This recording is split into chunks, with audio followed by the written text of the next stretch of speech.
I think Anne Hathaway is low-key 4 for 4 this year so far. I think she is on a generational run, actually.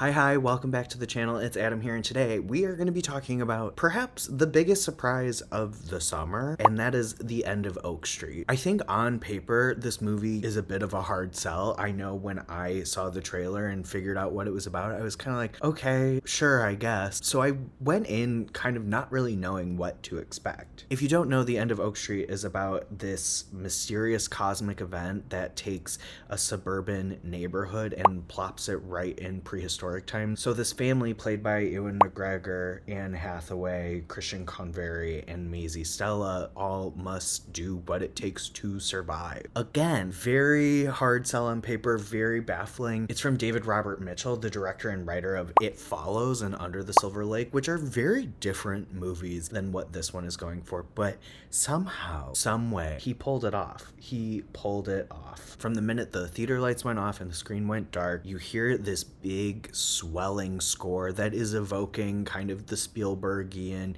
80s adventure films, and I think that is something this movie is very intentionally channeling and doing it so effectively. I heard that score and I immediately knew exactly kind of what I was in for, and I think its approach to this ambitious premise is kind of evoking that. It doesn't over-explain itself, it doesn't twist itself into knots trying to like be smart and like really lay it all out for you, and some people might find that a detriment, right? Some people might want it to explain itself, but I think it just like throws you in. It doesn't try and prove to you like how smart it is and like look down at the audience or anything. It's just very plainly presented and asks you to come along on this ride, and I think it really does a nice job at sweeping you up in that ride. Now, while Mitchell is evoking this 80s vibe, he is bringing his own distinct visual flair and style and voice to it, and I think as a result we get something very unique and interesting with this already bafflingly original story. This movie kind of feels like him proving himself behind the camera. He is really leveling up and showcasing what he can do with scale and what he can do with tone. I think It Follows is a really patient, small, intimate film. Under the Silver Lake, kind of similarly a slow burn, a very weird film, but like nothing like super duper flashy. Here the camera is constantly moving and it's whipping around, and we have these dramatic long takes that really rev up the tension. He's playing with split diopter in a really cool way. I was worried that would kind of be a bit overkill, but it's contained to this one scene in a really fun, intentional way. And I think he's making really smart choices with how he's framing the characters. There's a lot of use of distance. He's very intentional about when we are observing from afar and when we are like in the thick of the familial drama or like the dinosaur drama. I don't know, I think he's doing like really cool things there. It's so fun to experience like an original story that is evoking like big blockbuster cinema, but that also has a brain and a heart around it. It keeps the emotion like front and center, and I think in like focusing on the family and really making sure to center them, I think it makes the film thematically richer. It takes place in the 80s, it takes place in suburbia. You know, we can feel this kind of suffocation of that like nuclear family. Very early in the film, you know, a neighbor points out to Ewan McGregor's character that he has a perfect family, and I think this film is really playing with that idea of restlessness that comes from like cookie cutter family, the pressures of suburbia, etc. Anne Hathaway's character Denise is like stifled. She is yearning for like something of her own. She wants to leave. She is just trying her best to like long for more, and I think that is kind of scratching that itch. And while I think like the family story is definitely something we've really experienced before, I don't think it's necessarily like reshaping the family drama or giving us something super duper fresh in that regard. You know, I think marrying this kind of familiar family drama with a dinosaur science fiction movie does create something original and reframes the way we experience it. And I think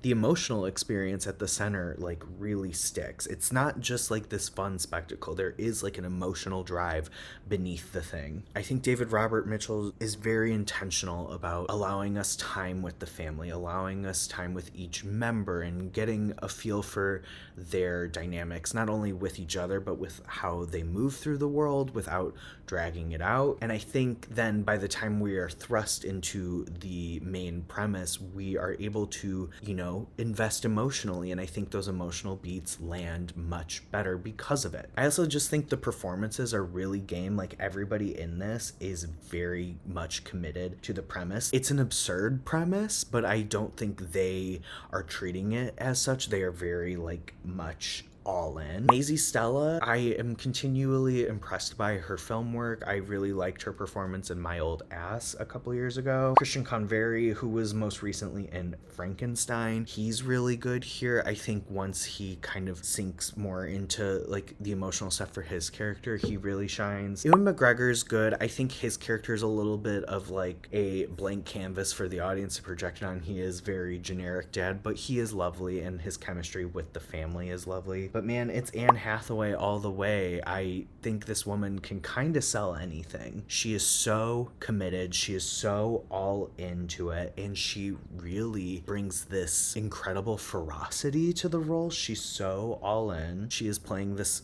mother who is kind of just doing anything to keep her family safe. I just think her character of Denise is so rich. She is so real and honest. I love, how she feels so stagnant in this, and, that ferocity is there, but when it is allowed to explode and blossom, she goes on this really remarkable journey. I loved her work here. She is 4 for 4 on performances this year. Specifically, I don't think anyone has mothered as hard as she has in both the literal and figurative sense, between Mother Mary, Andy Sachs, Penelope in The Odyssey, and now Denise, a mother in End of Oak Street. Mother.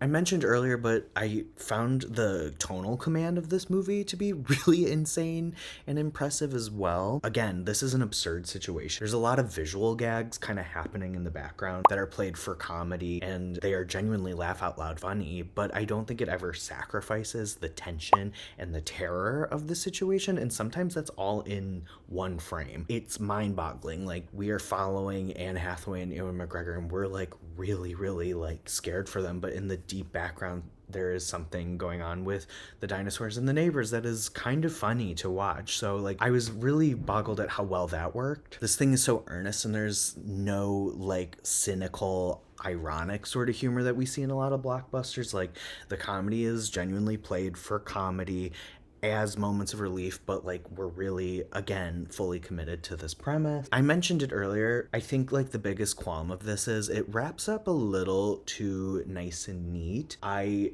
feel like, I've been talking about how it evokes a lot of these adventure films from the 80s, and those do operate in that way, right? But I do think it kind of just hits that conclusion and then wraps up really quickly in a very nice and neat bow. And it's a little frustrating, especially how like intricate like the system and the world kind of feels. I don't mind that it doesn't necessarily explain itself or like get bogged down in that, but it does kind of come then at the expense of the ending. But like, I also ultimately think this is a really interesting tribute to parents.